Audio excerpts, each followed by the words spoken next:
ನಾವು ಬಿತ್ತೀವಿ. ಪರಿಸ್ಥಿತಿ ಗಂಭೀರ ಆಗೈತಿ. ಎಲ್ಲ ಮಳೆಗೂ ಈ ಗೋಂಜೋಳ, ಗೋಧಿ, ಇದು ಹೆಸರು ಈ ಮಳೆಗೆ ಭಾಳ ಸಮಸ್ಯೆ ಆಗೈತಿ. ಈ ಉಳ್ಳಾಗಡ್ಡಿ ಹಾಕಿವಿ, ಎಲ್ಲ ಇದಾಗತ್ತೈತಿ. ಅದಕ್ಕೆ ಒಂದಿಟ್ಟು ಮಳೆ ಬಿಡಾಕತ್ತಿ. ಎಲ್ಲ ಬಿತ್ತನೆ ಮಾಡಿವ್ರಿ. ಉಪ್ಪು, ಉಳ್ಳಾಗಡ್ಡಿ, ಮೆಣಸಿನ್ಕಾಯಿ ಎಲ್ಲ ಆಗೈತಿ. ಮಳೆರಾಯ ಆಗೋದಕ್ಕೆ 4-5 ಹಳ್ಳಿಗೆ ನಾವು ಈಗ ಬಿಜ್ಜಿ ಆಡಿ ಮಳೆ ತರಿಸ್ಬೇಕಂತ ಮಾಡಿವ್ರಿ. ಆದರೂ ಅದು ಅಭಿಪ್ರಾಯ ಹಂಗೆ ಆಗಿದೆ. ಹಿಂದಿನ ಹಿರಿಯರು ಸಾಂಪ್ರದಾಯವಾಗಿ ಮಾಡ್ಕೊಂತ ಬಂದಿರ್ತದೆ. ಈಗ ಅದ್ರ ಪ್ರಕಾರ ನಾವು ಮಾಡಾಕತ್ತೀವಿ ರೀ. ಹಿಂದಿನ ಹಿರಿಯರು ಮಾಡಿದ್ರು ಅಂತೇಳಿ ಅದು ಮಳೆ ಆಕತ್ತೆ ಅನ್ನೋದಕ್ಕೆ ಒಂದು ಅನುಭವ ಆಗಿರ್ತೈತಿ ರೀ. ಅದಕ್ಕೋಸ್ಕರ ಇದನ್ನು ನಾವು ಈಗ ಮಾಡಕ್ಕೆ ಹತ್ತೀವಿ ಮಳೆಗೋಸ್ಕರ. ಇವು ಎಲ್ಲ ಪೀಕ್ ಈಗ ಸದ್ಯಕ್ಕೆ ಬಿತ್ತಿ ಒಂದು ಹಂತಿಗೆ ಬಂದಿಂದ ಇವೆಲ್ಲ ಒಣಗಾಕತ್ತವ್ರಿ. ಒಣಗಾಕತ್ತಿಂದ ಈಗ ಪಾಲಿತ ರೈತ ಅನ್ನಷ್ಟೇ ಜಗ್ಗ ಖರ್ಚು ಮಾಡಿಬಿಟ್ಟಿರ್ತಾನೆ. ಅದಕ್ಕೋಸ್ಕರ ಇದನ್ನಾರ ಮಾಡಿದ್ರೆ ಒಂದು ಆಗ್ತೈತೆ ಅನ್ನೋದು ಒಂದು ಮೂಢ ಭಾವನದ ಮ್ಯಾಗ ಊರು ಹಿರಿಯರು ಎಲ್ಲ ಪ್ರಮುಖರು ಕೂಡಿ ಇದೊಂದು ಕೆಲಸ ಕೈಗೊಂಡಿವ್ರಿ. ಈಗ ನಮ್ಗೆ ಮಳೆ ಇಲ್ಲಕ್ಕೆ ಗುಜ್ಜಿ ಆಟ ಆಡಕ್ಕಿಂತೇವೆ ರೀ. ಇಲ್ಲಿ ಎಲ್ಲ ಸುತ್ತಮುತ್ತಲ ಅದು 4-5 ಹಳ್ಳಿ ಮಳೆ ಆಗಿಲ್ಲ. ಮೊದಲಿನ ಸಾಂಪ್ರದಾಯಿಕ ಪ್ರಕಾರ ನಾವು ಗುಜ್ಜಿ ಆಡಿ ಮಳೆ ಬರ್ತೈತೆ ಅನ್ನೋ ಸರಳವಾಗಿ ಗುಜ್ಜಿ ಆಡಿಸ್ತೀವಿ ರೀ ನಾವು.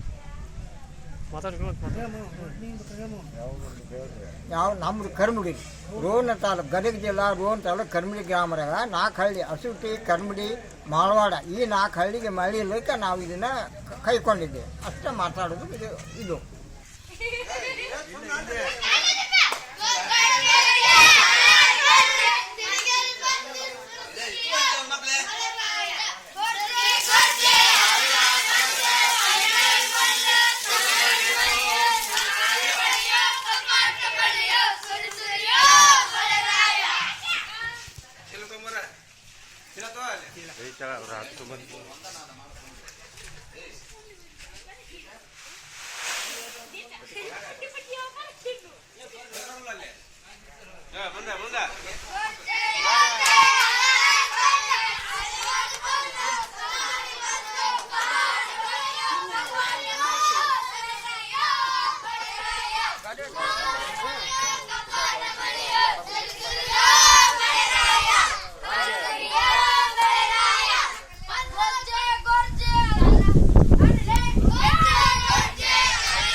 ಇದು ಏಷ್ಯಾನೆಟ್ ನ್ಯೂಸ್ ನೆಟ್ವರ್ಕ್ ಪ್ರಸ್ತುತಿ.